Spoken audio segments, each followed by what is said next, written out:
Hello you guys, welcome back to episode 2 of Human Insider Virtual subsegment Corona Chronicles.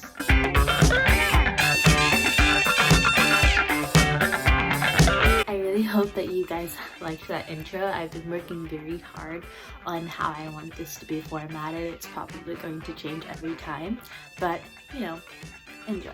So today on Corona Chronicles, we are going to talk about relationships. The two crucial components that I'm asking you all as viewers is to be vulnerable with yourself, highly receptive to the material I'm encouraging you to look into and reflect upon, as well as patient with yourself. These things aren't going to happen overnight, but if I could spread awareness to you all, then that makes me feel better as an advocate for my community. I'm using psychologytoday.com because it's a very easily accessible article for you to read and gain more information and insight about. Keep in mind that I am nothing more than a senior undergrad student at this time. I don't yet have my Master's of Science in Marriage and Family Therapy, and I don't yet have my doctorate in it yet. That being said, let's get into it. So my expert advice comes from Leslie Becker-Phelps. She has a PhD and is a contributor to psychologytoday.com. So, Dr. Phelps, or Becker-Phelps? It's hyphenated, so it has to be like Becker-Phelps, right? Dr. Becker-Phelps expands and talks about how anxiety and depression and loneliness, those feelings can intensify and perhaps be a byproduct of your attachment. Given today's current circumstances, the fact that we are in quarantine and in isolation, I felt that this type of information is directly applicable to everyone. So if you haven't thought about it before, and if you're feeling these feelings, perhaps it may have something to do with your attachment style. I'm not in a relationship, but if I were in one, I would imagine that this time would be so challenging and tasking for me because of how I grew up as a child. Dr. Becker-Phelps in her article explains this to be an invisible obstacle as we grow up to combat and that we may not even be aware of in our relationships. I find it to be an important tool for us to kind of become aware of so that way we can work to have better lives. It is presumed in attachment styles that you develop these behaviors and patterns early on from childhood. As you grow up, you start to implement these behaviors in your relationships, and it ultimately impacts how you view your self-worth and your partner's self-worth with regards to the relationship. Oh, but Chantal, how does this even pertain to building a relationship with myself or me? Let me tell you. If you have an attachment style that is not secure, then chances are, to some degree, you probably have a lower self-worth than you're willing to admit to yourself. I, myself, am a preoccupied attachment style. Wait a second, what are even the attachment styles, Chantal? I'm glad you asked. So secure attachment is the idea that you relate positively to others, also as to yourself. So if we're thinking of self-worth, that you have high worth for yourself and high worth for other people. If you have a secure attachment style, you're generally happy in your relationship. You feel that other people are sensitive and responsive as well as receptive, especially in times of conflict. They sense that this connection is comfortable and is very relieving in times of need. You also feel that you are loved, accepted, and you are around competent people in your life.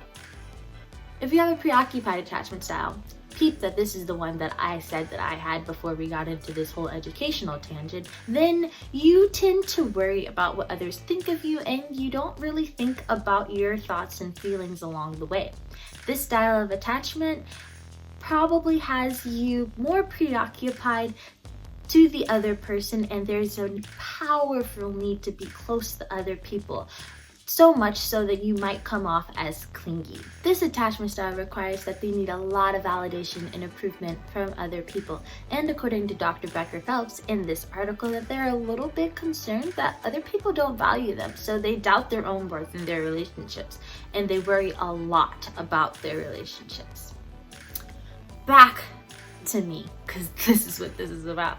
It's also about you, don't worry. That's the relationship style that I feel that I have, because I do worry about my partner in every last relationship that I've ever had, way more than I even cared about myself or how that relationship was impacting me. In the past, within my previous relationships, I found myself in very toxic and abusive dynamics where I did not care that my partner was sleeping around with other people or cheating or not even doing up to the standard of a boyfriend that I had expected of them. I was more so concerned that I wasn't enough for them, which is why they were doing those behaviors. Completely false.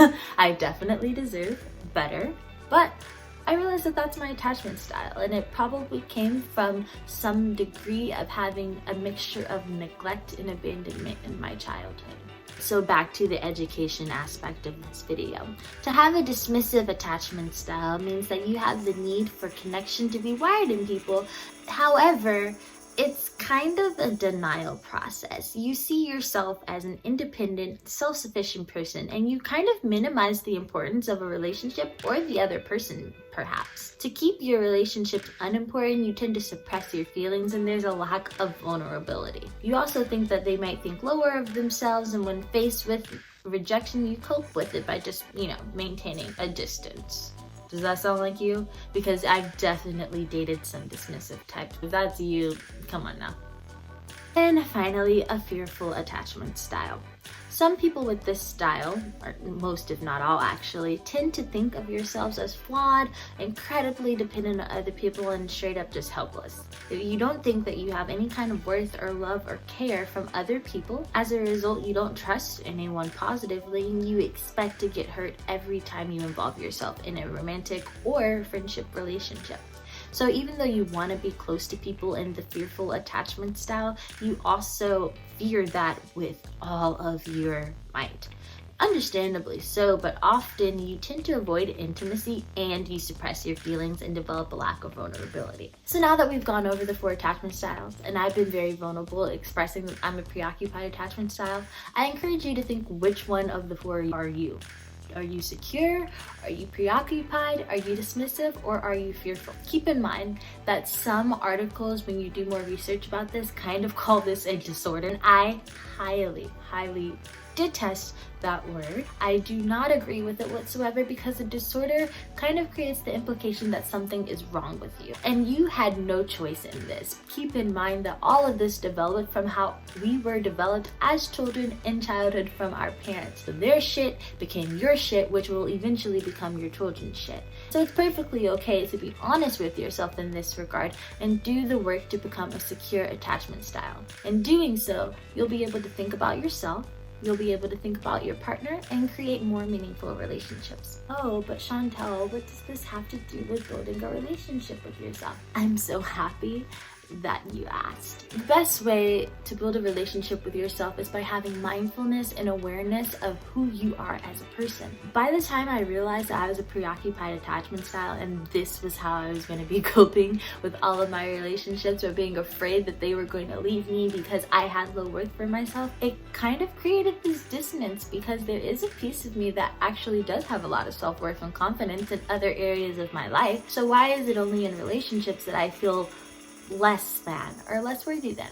Of course, there are a lot of multicultural implications, and how I was raised as a child, a lack of a father figure, on and off. It's more or less inconsistent, really complicated, not for this video. But realizing that I probably need to work on my attachment styles helped me develop more exercises and routines to help myself, which brings me to my fantastic introduction of Jessica Joyce. Jessica Joyce is a lovely woman that I reached out to on Instagram. She has a fantastic self-care page called Self-Care with Jess. It has so many incredibly uplifting tips and tricks for you to implement self-care in your everyday life. Keep in mind, if we're all locked in the house and always on Instagram, why not have some positivity flowing through your feed instead of picture after picture reminding you about how you're not enough? I definitely want more positivity in my life. So I followed her page, and I realized that she's a Beyonce fan, so we stand with her no matter what. So I got a chance to talk to Jessica. What is your definition of self-care? I love this question.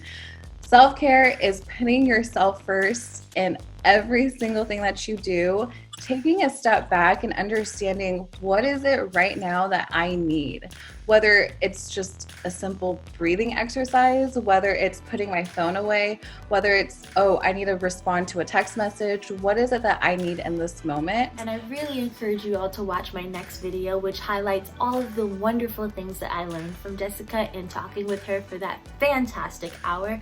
But the most important concept I got from Jessica was the importance of self-care. So to tie all of this together, what Jessica said, what I said, what I was talking about with attachment styles earlier, finding your attachment style is the first step into awareness, so that way you can implement acts of self-care in your everyday life, like Jessica encourages, for you to become a better and more fulfilled individual. Please take into account what your attachment style is. Once you identify it, start doing some self-care. Follow Self-Care with Jess, because she has step-by-step tricks to be able to help you develop a better relationship with yourself. I hope this was a really fun video for you guys. I really hope you guys take this time out to look at your attachment styles, and I will bring more exercises and interesting things for you to think about, so that way you can continue to build a relationship with yourself. I'll see you next time.